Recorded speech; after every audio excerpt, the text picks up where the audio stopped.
Welcome to the SkillsWave podcast, where we explore the challenges and innovations in corporate learning. SkillsWave is redefining workforce transformation with its free AI-powered upskilling and education benefits platform. Hello, I am Sasha Thackaberry-Voinovich. I am joined by Denise Leaser, president at MyInnerGenius. She has developed a groundbreaking career matching and workforce readiness solution that helps organizations unlock hidden potential in job candidates, employees, and students.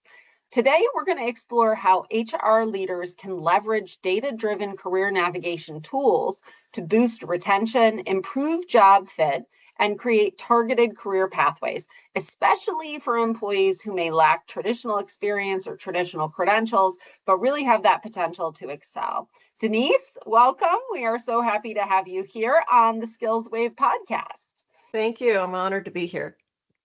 So I wanted to just jump off with a little bit about you. Can you share some of your background and what really inspired you to focus on skills-based hiring and on talent assessments? Yeah, I started out with kind of a traditional pathway into HR-related careers, and I worked in corporate, and I worked as a consultant, and then I ended up going back to school to get advanced degrees in industrial psychology and specifically related to evaluation, measurement, and research. So really focused on creating tools that really work, provide value, and really solve a real need. So I really took that combination of real world experience and being on the other side as a consultant, really being able to analyze what people need, and then have that experience with the academic side of it and the research side of it to really be able to pull it all together in, I think, a unique way to really create real solutions that work. That's fascinating. Yes, you're talking to a recovering academic as well. So I'm a big fan of combining that sort of research background and rigor of assessments along with, how you can make all of that actually work in the world of work. So to that, nice segue here, right? So how are companies really thinking about degrees versus skills?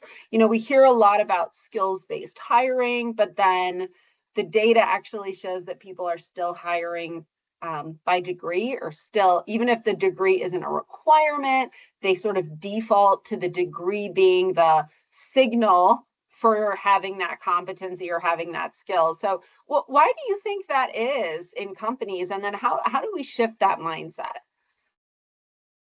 I think there's two things going on. One is that people, when they put together and both of them are working against their ultimate objective and they don't realize it. One is when they're putting together job requisitions or job descriptions, they're putting together a wish list. Like, if I could pick the ideal person, this is everything I'd love to have.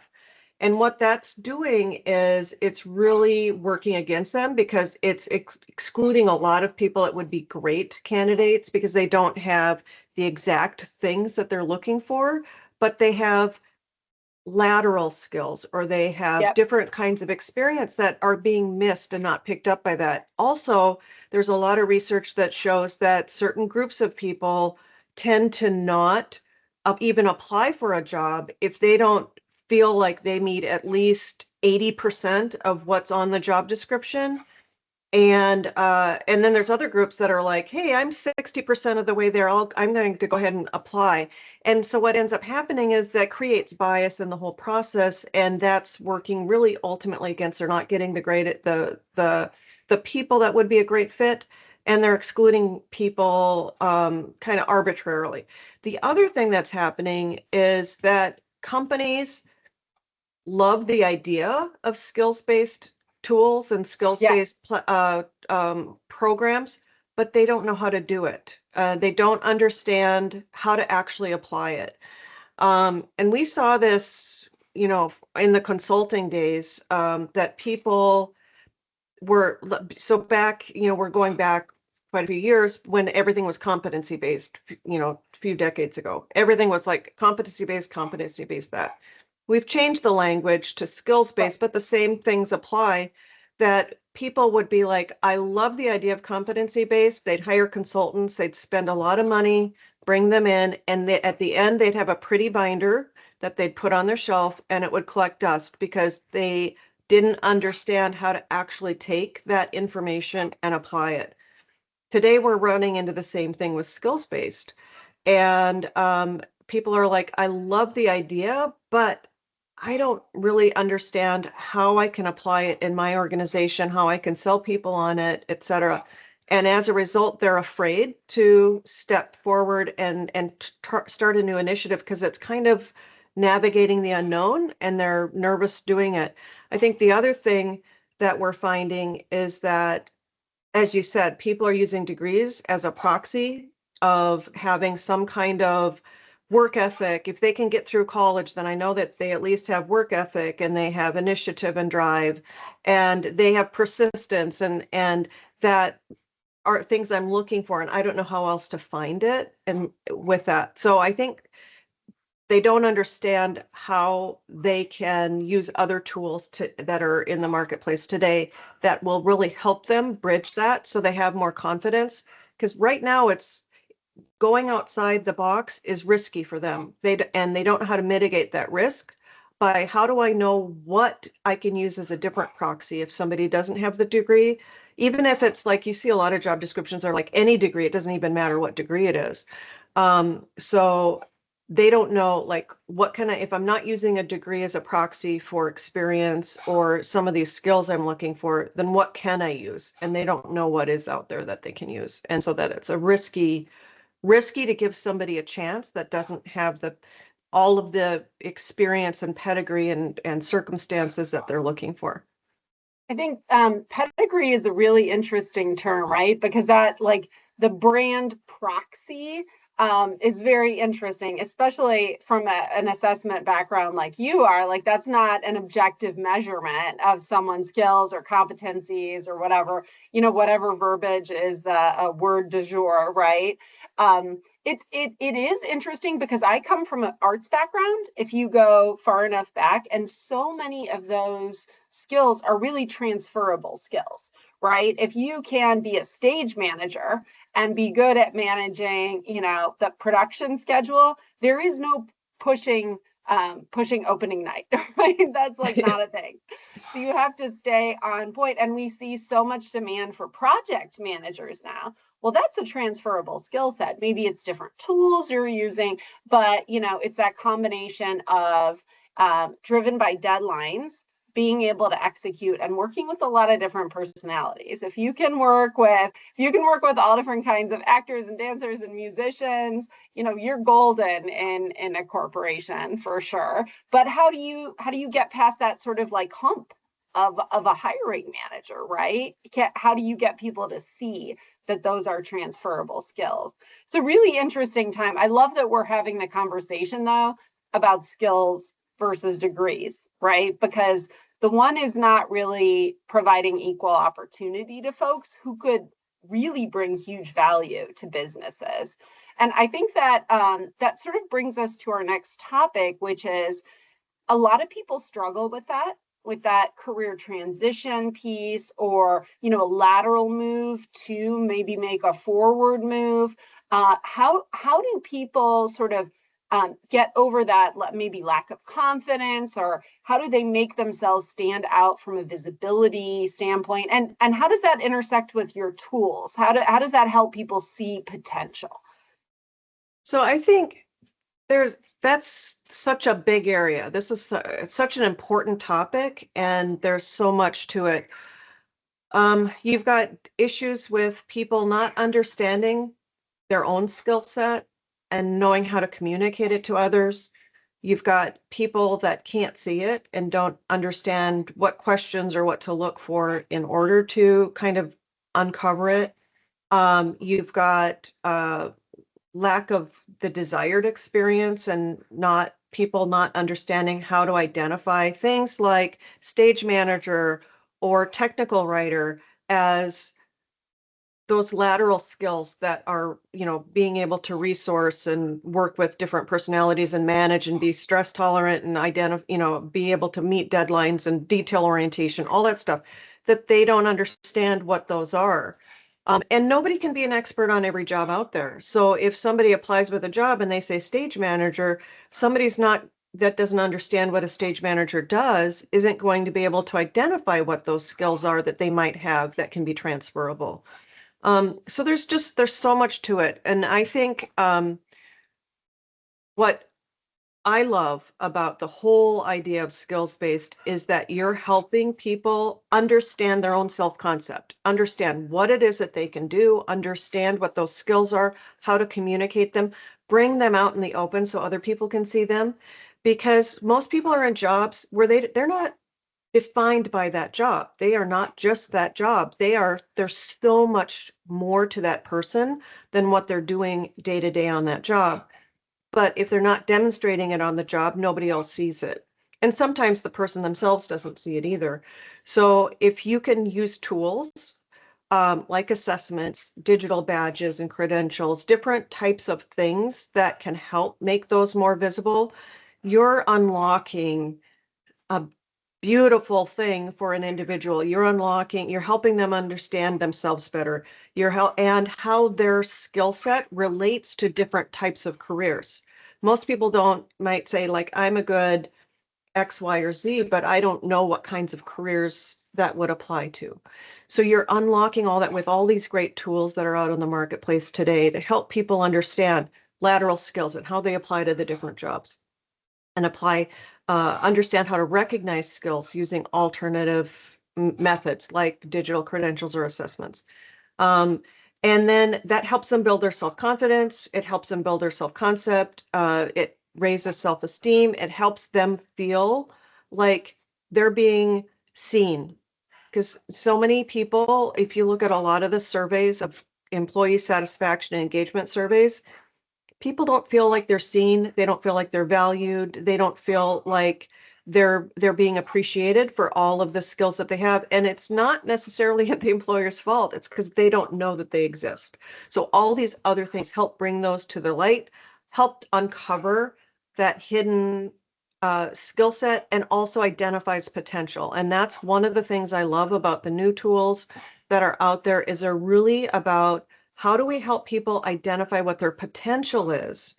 And can we uncover that? Can we help them discover that? Can we help them grow and develop in areas that maybe traditionally people thought, were pretty stagnant. They couldn't be developed after a certain age. And now we know these skills can continue to develop over time. So how do we help people identify where they can spend their time and dollars, where companies can focus the time and dollars, where it'll have the greatest impact, be needed the most, and help to develop their employee base? And that's the other thing that employees are saying is driving turnover and dissatisfaction, is that they're not being given opportunities to grow.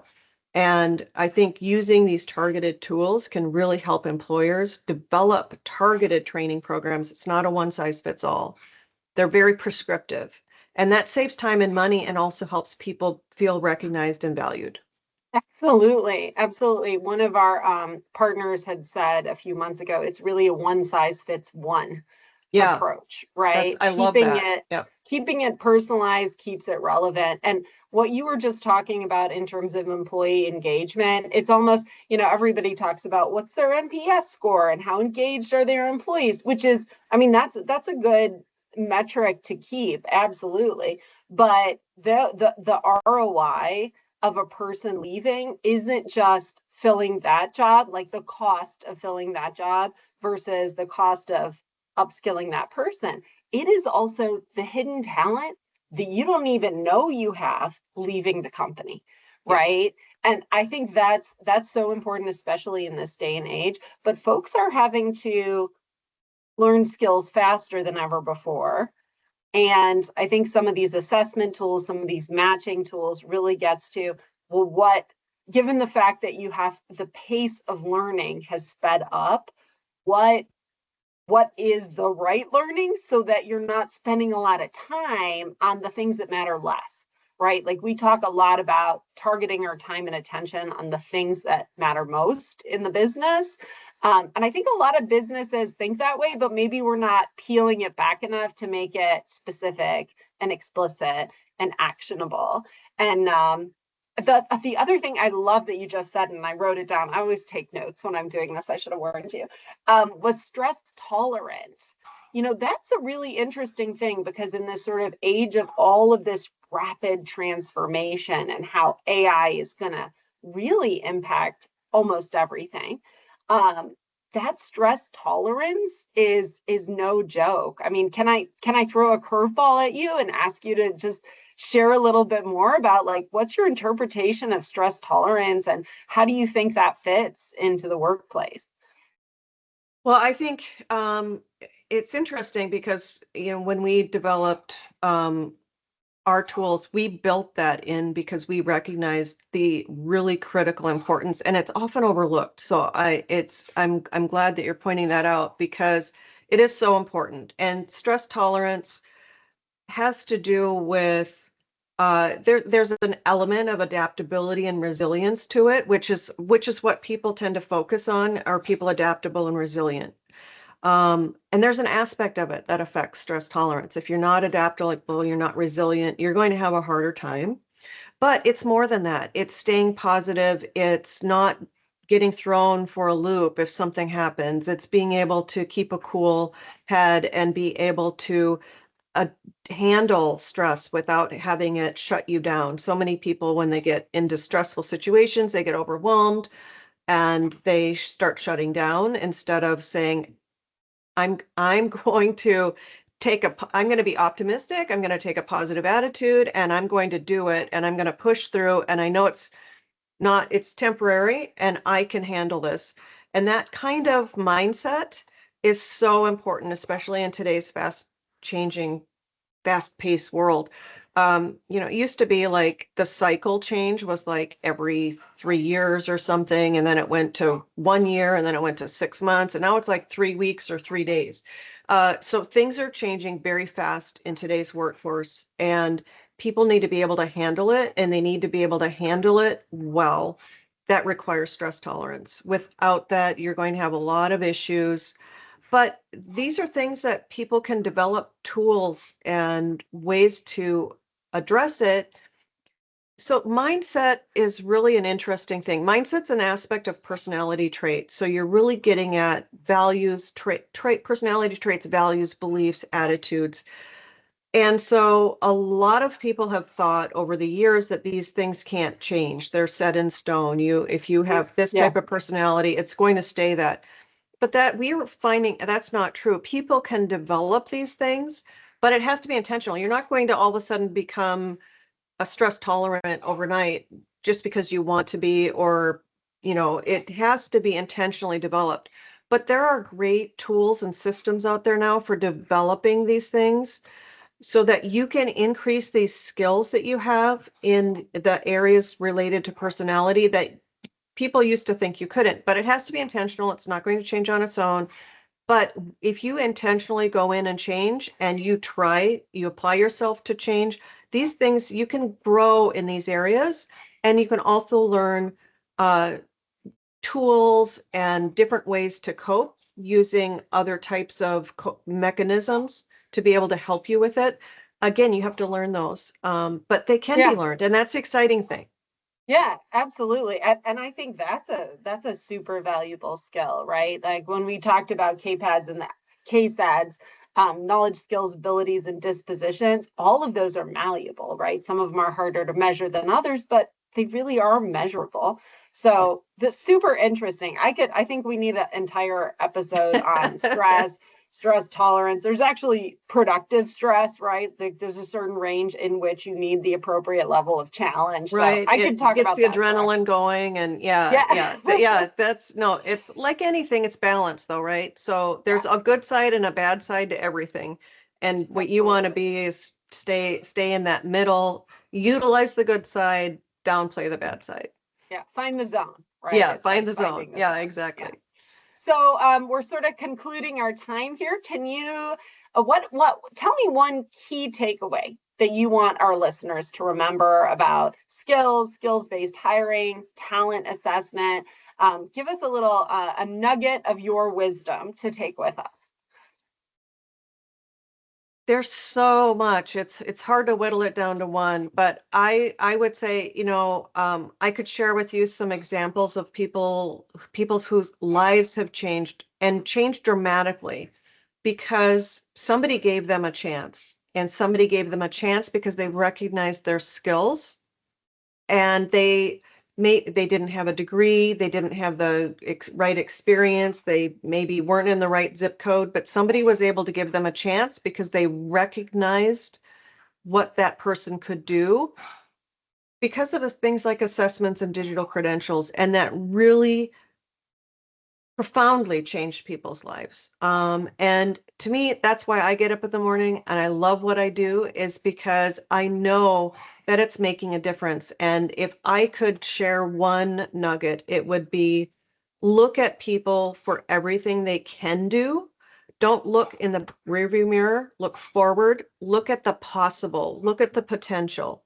And if you can use tools, and AI can help with this, assessments can help, digital credentials. There's so many tools out there now that can really help you discover and uncover things. You can change the world one person at a time, make a big difference, give people opportunities. Everybody talks about, equity and all of these things, but they don't really know how to do it. And now these tools, technology can be used for good, it can be used for bad, right? But one of the great things about the tools that we have now is it's not just a talking point to talk about equity. It's not just a talking point. We can actually do it. So we really have tech for good now, where we can take these things and help identify them, help people see them, recognize them. And it's helping the person. It's also helping the company. So it's really a win-win. And I love that so many tools and things that are out there are like, well, it's either for the company, it's for the employee. This is for both. Yes. And I just, the things I've seen with the lives that have changed because of this, and it's generational. If you can get somebody out of poverty, they're out of poverty for life. Their family, they're generationally out of poverty.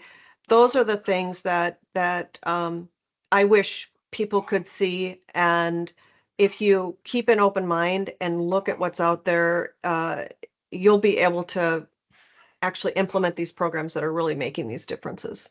I could not agree more. That the fact that education, personal development, all of this is truly life-changing. And it's a huge competitive advantage for businesses. If you can also become stress tolerant as a business and resilient as a business, you're going to be ahead of the game, because we're dealing with a lot of change right now.